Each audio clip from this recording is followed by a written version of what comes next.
Salam sejahtera bagi Anda semua, sahabat-sahabat yang haus akan kebenaran.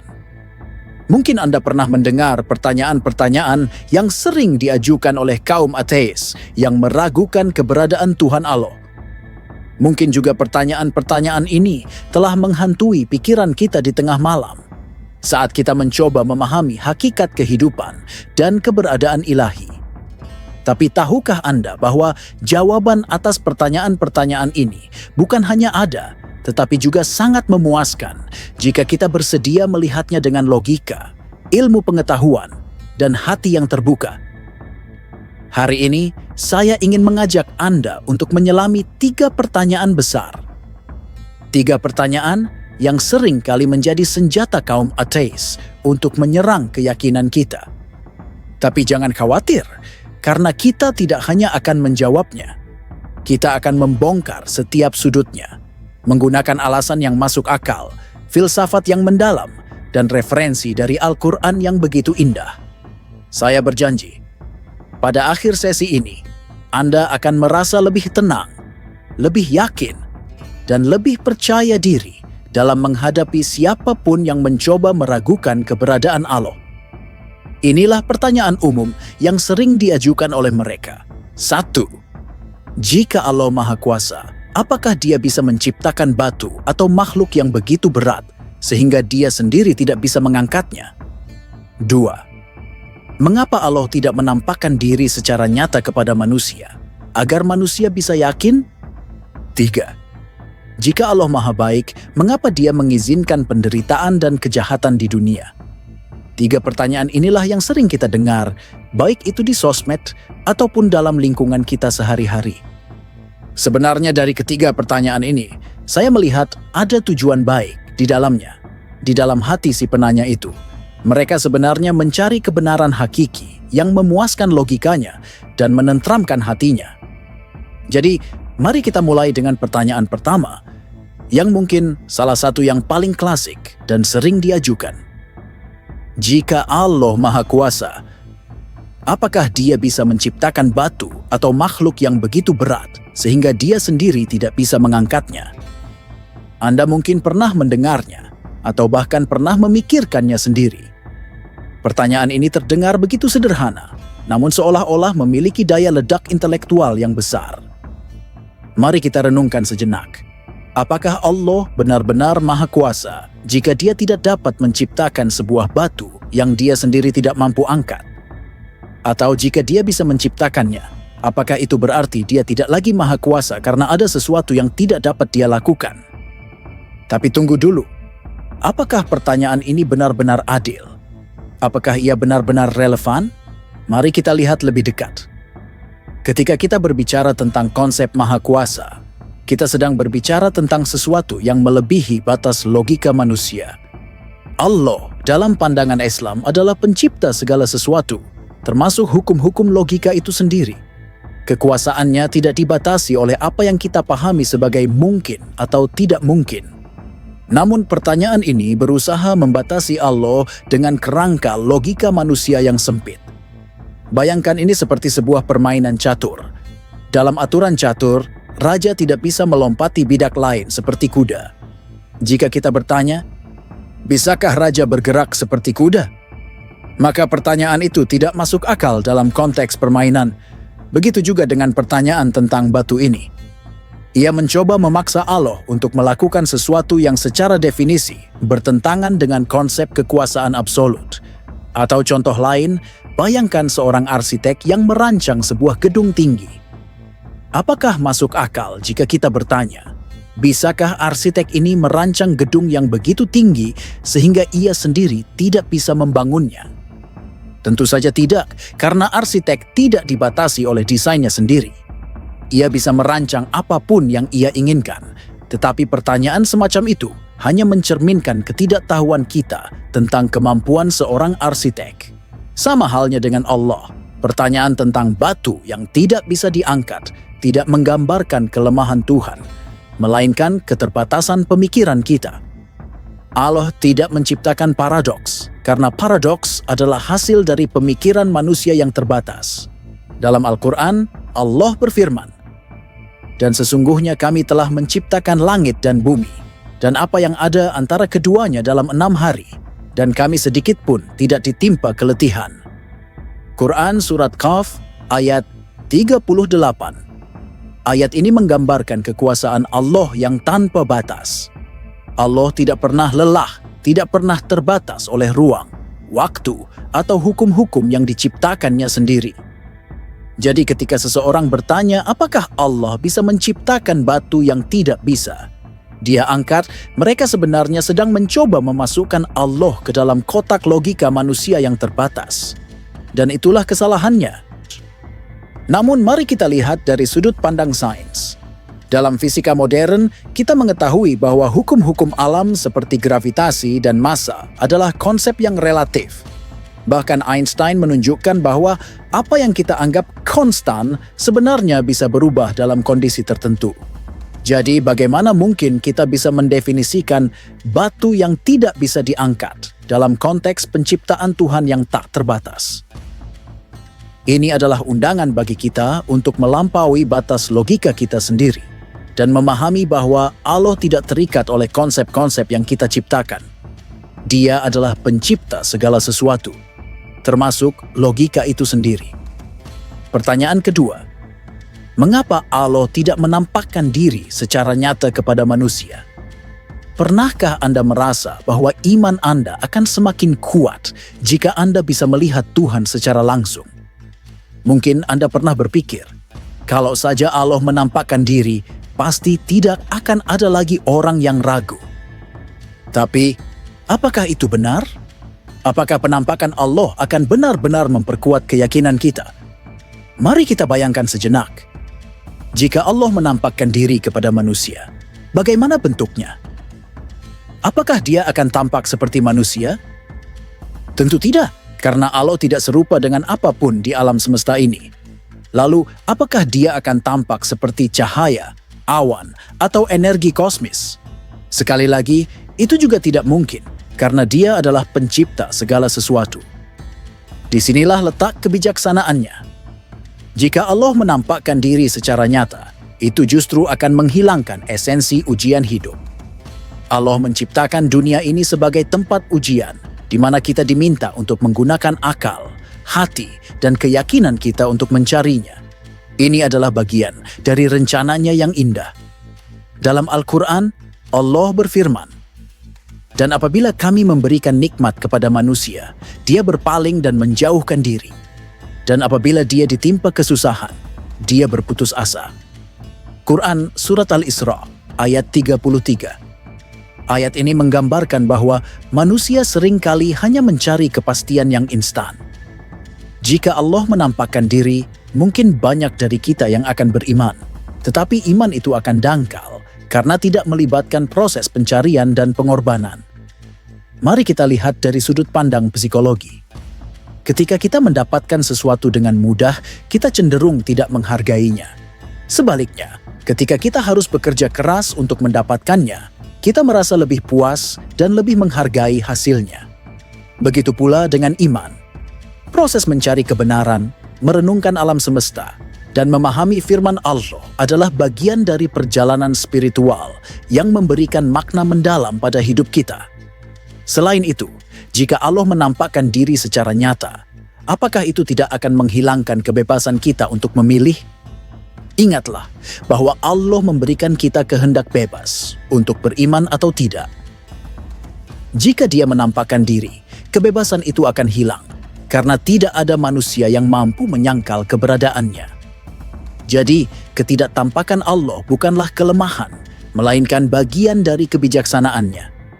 Dia memberi kita petunjuk melalui alam semesta, melalui firman-Nya, dan melalui hati nurani kita.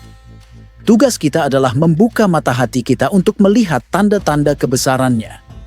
Dari penjelasan di atas, tampaknya muncul pertanyaan baru. Bagaimana dengan kisah Nabi Musa yang bertemu Allah dalam bentuk api di Bukit Tur Sina atau Gunung Sinai? Kisah Nabi Musa yang bertemu Allah dalam bentuk api, sebagaimana diceritakan dalam Al-Quran, Surah Al-Naml 7-12, adalah salah satu peristiwa paling monumental dalam sejarah kenabian. Ketika Musa melihat api di Gunung Thur, ia mendekatinya dengan harapan menemukan penerangan atau petunjuk. Namun, api tersebut bukan sekadar api biasa. Ia adalah manifestasi dari kehadiran Allah yang berbicara langsung kepada Musa. Dalam dialog itu, Allah tidak menampakkan diri secara fisik seperti manusia, tetapi melalui simbol api yang abadi dan tidak membakar. Ini menunjukkan bahwa Allah dapat menampakkan kebesarannya melalui tanda-tanda yang luar biasa tanpa harus mengambil bentuk konkret yang terbatas oleh ruang dan waktu. Pertemuan ini bukanlah penampakan Allah dalam bentuk sebenarnya, melainkan dalam bentuk yang bisa dipahami oleh akal manusia pada saat itu. Api adalah simbol kekuasaan, keabadian, dan ilham ilahi yang mampu memberikan cahaya dan kehangatan tanpa merusak. Melalui peristiwa ini, Allah ingin menunjukkan kepada Musa bahwa Dia hadir dan dekat, meskipun tidak tampak dalam wujud yang dapat dilihat mata secara langsung. Hal ini juga menjadi pelajaran bagi kita bahwa Allah dapat menyampaikan kebenarannya melalui media. Apapun yang sesuai dengan hamba-Nya, asalkan hati kita terbuka untuk menerimanya. Namun, penting untuk dicatat bahwa pertemuan ini tidak berarti Allah menampakkan diri dalam arti fisik seperti manusia. Justru peristiwa ini menegaskan bahwa Allah Maha Suci dan tidak serupa dengan makhluknya. Bentuk api yang digunakan adalah cara Allah berkomunikasi dengan Musa, tanpa mengurangi keagungan dan keesaannya. Kisah ini mengajarkan kepada kita bahwa Allah dapat hadir dalam hidup kita melalui tanda-tanda alam semesta, firman-Nya, dan pengalaman spiritual yang mendalam. Kita tidak perlu melihatnya secara fisik untuk memahami keberadaannya. Cukup dengan membuka hati dan pikiran, kita akan menemukan jejak-jejak kebesarannya di mana-mana. Pertanyaan ketiga, jika Allah Maha Baik, mengapa Dia mengizinkan penderitaan dan kejahatan di dunia? Ini adalah pertanyaan yang paling sulit, bukan? Bagaimana mungkin Allah yang Maha Baik membiarkan penderitaan dan kejahatan terjadi? Bagaimana mungkin Dia membiarkan anak-anak kelaparan, perang berkecamuk, dan penyakit merajalela? Mari kita lihat lebih dekat. Dalam Islam, dunia ini bukanlah tujuan akhir kita. Dunia ini adalah tempat ujian, di mana kita diuji melalui kesenangan dan kesulitan. Penderitaan dan kejahatan adalah bagian dari ujian ini. Allah berfirman, apakah manusia itu mengira bahwa mereka dibiarkan saja mengatakan, kami telah beriman, sedangkan mereka tidak diuji? Quran Surah Al-Ankabut ayat kedua sampai 3. Ujian ini bukan untuk mengecewakan Allah, melainkan untuk membentuk karakter kita. Melalui penderitaan, kita belajar empati, kesabaran, dan keteguhan. Melalui kejahatan, kita belajar tentang keadilan dan pentingnya memperjuangkan kebaikan. Tapi, bagaimana dengan kejahatan itu sendiri?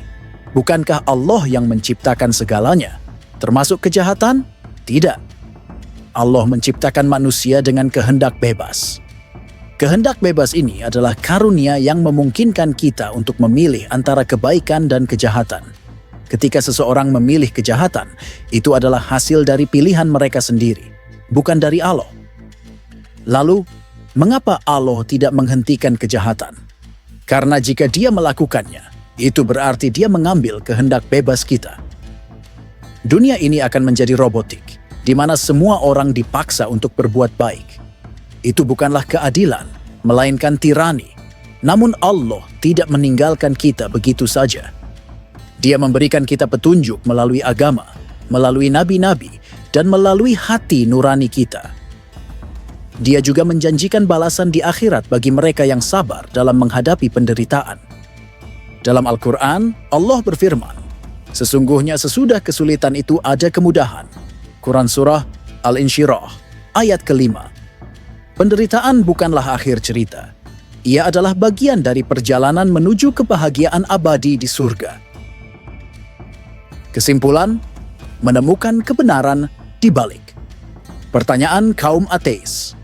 Sahabat-sahabat yang terkasih, setelah kita menyelami 3 pertanyaan besar yang sering diajukan oleh kaum ateis, Pertanyaan tentang kekuasaan absolut Allah, ketidaktampakannya, dan keberadaan penderitaan serta kejahatan di dunia. Kita menemukan bahwa jawaban-jawaban ini bukan hanya memuaskan secara logika, tetapi juga mengandung hikmah yang mendalam. Mari kita simpulkan dengan jelas dan tegas. Pertama, pertanyaan tentang paradoks kekuasaan absolut. Bisakah Allah menciptakan batu yang tidak bisa Dia angkat? Adalah sebuah kesalahpahaman yang berasal dari usaha membatasi Allah dengan kerangka logika manusia yang terbatas. Allah adalah pencipta segala sesuatu, termasuk hukum-hukum logika itu sendiri. Kekuasaannya tidak dapat diukur dengan parameter yang diciptakan oleh manusia. Paradoks seperti ini hanyalah ilusi yang muncul dari pemahaman yang dangkal tentang konsep kekuasaan absolut. Allah tidak pernah dibatasi oleh apapun, karena Dia adalah sumber dari segala sesuatu. Kedua, pertanyaan tentang ketidaktampakan Allah. Mengapa Allah tidak menampakkan diri secara nyata kepada manusia? Membawa kita pada pemahaman bahwa dunia ini adalah tempat ujian, di mana kita diminta untuk menggunakan akal, hati, dan keyakinan kita untuk mencarinya. Jika Allah menampakkan diri secara fisik atau nyata, maka iman kita tidak lagi menjadi hasil pencarian yang mendalam, melainkan keterpaksaan. Ketidaktampakan Allah adalah bagian dari kebijaksanaannya, agar kita terus mencari tanda-tanda kebesarannya dalam alam semesta, firman-Nya, dan pengalaman spiritual kita. Nabi Musa, misalnya, bertemu Allah melalui simbol api yang abadi. Namun itu bukan penampakan fisik Tuhan, melainkan cara Allah berbicara tanpa mereduksi keagungannya. Ketiga, pertanyaan tentang penderitaan dan kejahatan. Jika Allah Maha Baik, mengapa Dia mengizinkan penderitaan dan kejahatan? Mengajarkan kita bahwa dunia ini adalah tempat ujian bagi manusia. Penderitaan dan kejahatan adalah hasil dari kehendak bebas yang diberikan Allah kepada manusia. Tanpa kebebasan untuk memilih antara kebaikan dan kejahatan, kita tidak akan memiliki nilai moral sama sekali. Selain itu, penderitaan adalah sarana untuk membentuk karakter, mengajarkan empati, kesabaran, dan keteguhan. Allah tidak meninggalkan kita dalam penderitaan. Dia memberikan petunjuk melalui agama dan janji balasan di akhirat bagi mereka yang sabar. Dunia ini bukanlah tujuan akhir, melainkan jembatan menuju kebahagiaan abadi di surga. Dengan demikian, ketiga pertanyaan ini sebenarnya bukan ancaman bagi iman kita, melainkan undangan untuk memahami hakikat keberadaan Allah dengan lebih dalam. Allah tidak terikat oleh logika manusia, tidak memerlukan penampakan fisik untuk membuktikan keberadaannya, dan tidak bertanggung jawab atas kejahatan yang dilakukan oleh manusia. Sebaliknya, Dia adalah pencipta yang maha bijaksana, yang memberikan kita kehendak bebas, ujian hidup, dan tanda-tanda kebesarannya agar kita terus mencarinya dengan sepenuh hati. Jadi, marilah kita gunakan akal pikiran kita, hati nurani kita, dan firman Allah sebagai panduan untuk memahami kebenaran ini. Dengan pemahaman yang mendalam, kita tidak hanya akan semakin yakin pada keberadaan Allah, tetapi juga siap untuk menjawab tantangan dari siapapun yang meragukannya. Karena pada akhirnya, iman yang kuat adalah iman yang didasari oleh logika, ilmu pengetahuan, dan hati yang terbuka. Inilah kesimpulan yang ingin saya sampaikan kepada Anda semua. Semoga ini menjadi titik terang bagi kita dalam menjawab keraguan dan memperkuat keyakinan kita pada Allah yang Maha Esa. Terima kasih telah menyimak, dan mari kita lanjutkan ke penutup. Semoga diskusi ini membantu Anda untuk lebih yakin pada keberadaan Allah, dan semoga Anda dapat menjawab pertanyaan-pertanyaan serupa dengan penuh keyakinan. Jangan lupa untuk terus menggunakan akal Anda, karena iman yang kuat selalu didukung oleh pemahaman yang mendalam. Terima kasih telah menyimak dan sampai jumpa di diskusi berikutnya. Semoga Allah senantiasa membimbing kita semua menuju jalan yang lurus. Amin.